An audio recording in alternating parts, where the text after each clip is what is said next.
कहानी की शुरुआत नोरा नाम की एक लड़की से होती है जो अपने पिता के साथ पहाड़ों पर चढ़ाई कर रही है। चोटी पर पहुंचने के बाद उसके पिता उसे दूर सामने वाले पहाड़ दिखाते हुए कहते हैं कि इस दुनिया में अब भी ट्रोल्स मौजूद हैं। वो इंसानों से छुपकर रहते हैं। नोरा को अपने पिता की ये बात अजीब लगती है। उसके पिता ने पहले भी उसे एक कहानी सुनाई थी जिसमें 13 ट्रोल्स का जिक्र किया था उन्होंने। ये ट्रोल्स एक पार्टी में गए थे जहां नशे में वो सूरज की रोशनी में आ गए और पत्थर बनकर ही रह गए। ये कहानी नोरा के लिए हमेशा से काल्पनिक रही है। जब उसके पिता बताते हैं कि उन पहाड़ों पे आज भी ट्रोल्स हो सकते हैं तो नोरा इस बात को गंभीरता से लेती नहीं है। उसके पिता उसे अपनी मन की आंखों से देखने के लिए कहते हैं। नोरा ध्यान लगाकर उन पहाड़ों को देखती है और उसे वहाँ कुछ हलचल नजर आती है। अचानक हुए इस अनुभव से वो घबरा जाती है। ट्रोल्स के बारे में ये माना जाता है कि वो केवल पौराणिक कहानियों का हिस्सा हैं, जिन पर अब कोई विश्वास नहीं करता। कई साल बाद कहानी एक सुरंग पर आती है जहां कुछ वर्कर्स खुदाई का काम कर रहे थे। सुरंग को आगे बढ़ाने के लिए एक धमाका किया जाता है। धमाके के बाद जब वर्कर्स सुरंग के अंदर प्रवेश करते हैं तो कुछ अजीब होता है। उनकी ओर एक विशाल चीज बढ़ती है जिससे वो डर कर भाग जाते हैं। ये घटना चर्चा का विषय बन जाती है। मिलिट्री कमांडर इस मामले की तहकीकात करने के लिए एक महत्वपूर्ण मीटिंग बुलाते हैं। इस मीटिंग में नोरा को भी बुलाया जाता है। अब तक नोरा एक वैज्ञानिक बन चुकी है जो प्राचीन जीवों और उनके इतिहास पर रिसर्च करती है। मीटिंग के दौरान सुरंग के पास की फुटेज सबको दिखाई जाती है। ज्यादा लोग इसे प्राकृतिक तूफान का परिणाम ही मानते हैं, लेकिन नोरा कहती है कि हेलीकॉप्टर से ली गई फुटेज में बहुत बड़े पैरों के निशान दिख रहे हैं। उसकी इस बात पर कई लोग हंसते हैं और इसे अनदेखा कर देते हैं। तभी एक लड़की सुरंग से नए वीडियो फुटेजेस की जानकारी देती है। जब ये फुटेज सबके सामने आती है तो सभी हैरान रह जाते हैं। उसमें एक विशाल प्राणी स्पष्ट नजर आ रहा था जो किसी भी इंसान से परे है। दूसरे सीन में नदी के किनारे एक बूढ़ा जोड़ा डाइनिंग टेबल पर बैठा होता है। उनका पालतू कुत्ता बाहर जोर जोर से भौंक रहा होता है। अचानक उनके घर में तेज झटके महसूस होने लगते हैं। घबराकर वो तहखाने में छिप जाते हैं। कुछ समय बाद जब वो तहखाने से बाहर आते हैं तो देखते हैं कि उनका पूरा घर तहस नहस हो चुका है।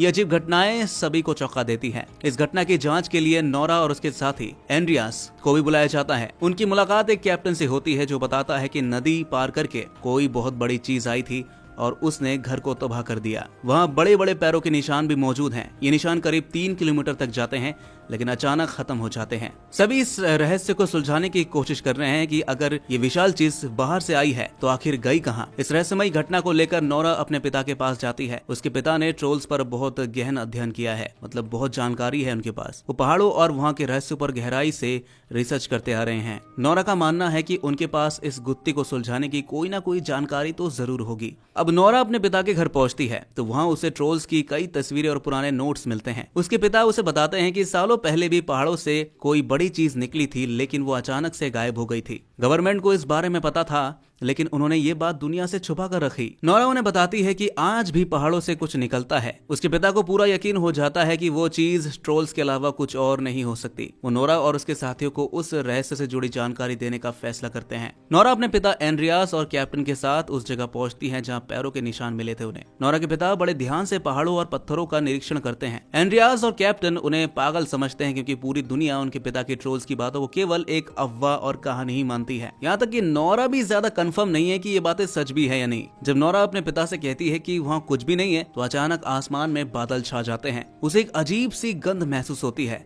वो पीछे मुड़कर एक बड़े पत्थर को देखती है और उसकी आंख खुल जाती है। तो पत्थर दरअसल एक विशालकाय ट्रोल होता है जो अब उनके सामने खड़ा हो जाता है। चारों लोग अपनी जान बचाने के लिए हेलीकॉप्टर में सवार होकर वहां से भागते हैं। ट्रोल्स की ये घटना रिकॉर्ड की जाती है और मिलिट्री कैंप में बड़े अधिकारियों को दिखाई जाती है। अब सबको यकीन हो जाता है कि ये प्राचीन पौराणिक ट्रोल्स हैं जो इस दुनिया के लिए बड़ा खतरा बन सकता है। नोरा मिलिट्री कैंप पहुंचती है और कहती है कि वो इस प्राणी का और अध्ययन करना चाहती है। हालांकि प्रधानमंत्री का मानना है कि अध्ययन करने का समय ही नहीं बचा क्योंकि ये क्रिएचर बहुत बड़ा खतरा बन सकते हैं। वो निर्णय लेते हैं कि अब मिलिट्री इस ट्रोल को खत्म कर देगी। कैप्टन अपनी टीम के साथ ट्रोल पर हमला करने की तैयारी करता है। नोरा अपने पिता और एंड्रियास के साथ जाने की अनुमति मांगती है। कैप्टन पहले इस पर आपत्ति करता है लेकिन नोरा के आग्रह के बाद वो उन्हें साथ ले जाने के लिए राजी हो जाता है। वो उस जगह पर घात लगाकर बैठते हैं जहाँ ट्रोल्स के आने की संभावनाएं होती हैं। सभी के दिलों में डर और उत्सुकता का मिश्रण है क्योंकि कोई नहीं जानता कि ये विशाल प्राणी कैसे प्रतिक्रिया करेगा। कुछ ही समय बाद विशालकाय ट्रोल्स उनके सामने आ जाता है। कैप्टन और उनकी टीम ट्रोल्स पर हमला करना शुरू कर देती है। ट्रोल्स इन हमलों से गुस्से में आकर पलटवार करता है। उसके आक्रामक हमले से कई सोल्जर्स मारे जाते हैं और स्थिति नियंत्रण से बाहर हो जाती है। इसी बीच नोरा के पिता ट्रोल्स के सामने आकर उसे शांत करने की कोशिश करते हैं। वो ट्रोल्स से कहते हैं कि वो शांत हो जाए और वादा करते हैं कि उस पर कोई भी हमला नहीं करने करने वाला। ट्रोल्स इंसानों की भाषा समझता है और कुछ देर के लिए रुक जाता है,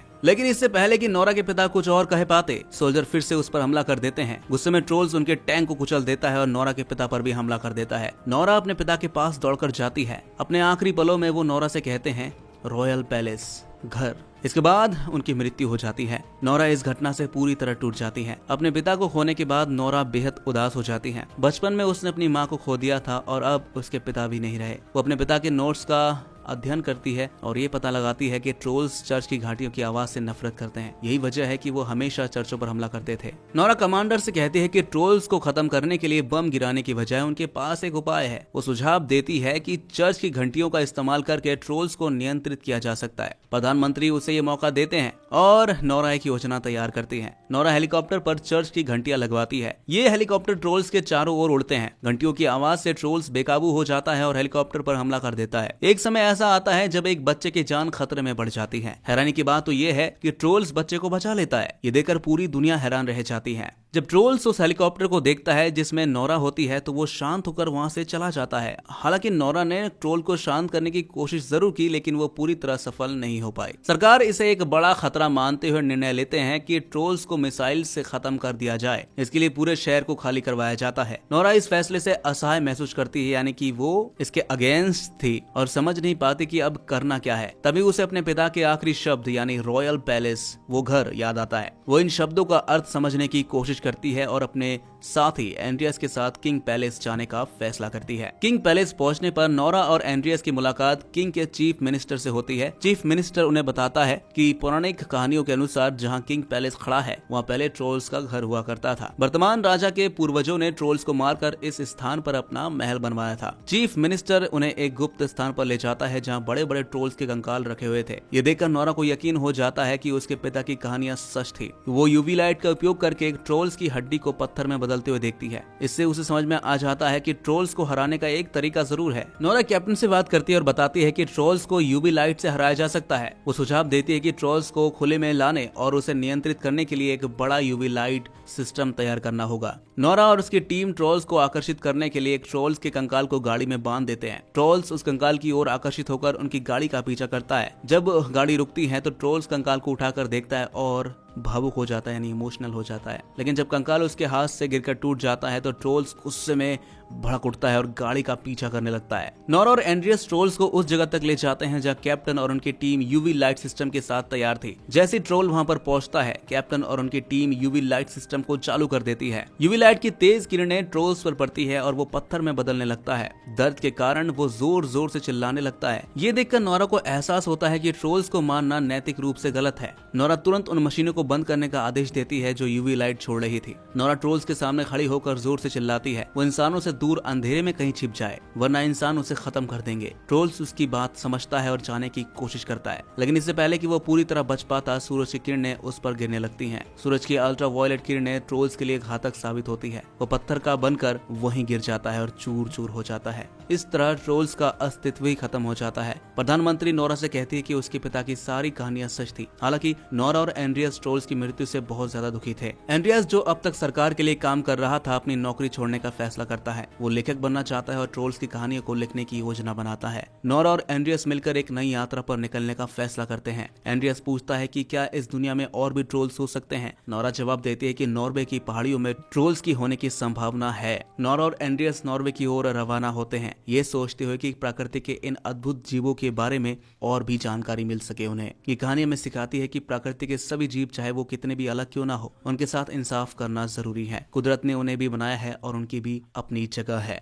कहानी यहीं खत्म होती है दोस्तों। तो दोस्तों, कैसी लगी आपको एक कहानी, कमेंट में जरूर बताएगा और ऐसे ही मूवी एक्सप्लेनेशन देखने के लिए हमारे इस चैनल को सब्सक्राइब जरूर कर लीजिएगा।